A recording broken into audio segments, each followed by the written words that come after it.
Okay, mao na siya ang buaya nga among giadtuan sa crocodile farm dito sa Palawan. Anya, nindot baya ni siya, 80 years old na ni siya. Daghan ni sila dito. Anya ka ni siya kay makabati gali ni siya banha diha sa Igbaw. Magsige po na siya kibot-kibot kay kanang naaman ni sa ibabaw. Puthaw man ang gilatay-latayan namo. Daghan sad mi dinhaan niya. Barato ra kayong entrance ani niya. Naani nahimutang sa Crocodile Farm Palawan, Puerto Princesa, Palawan.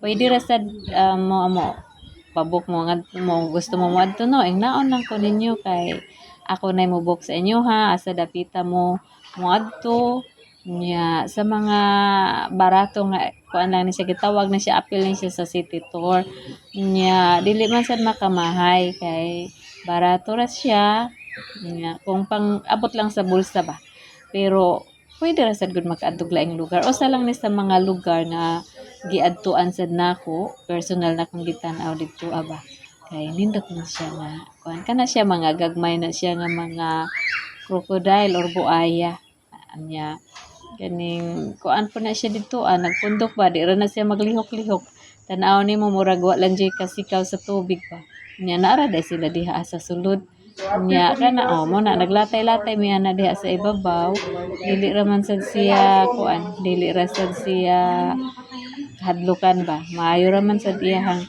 kuan diha na safety ra sad sa di mo mahadlok di ta angay mahadlok kung moadto didto dili angay mahadlok kay naaman say tour guide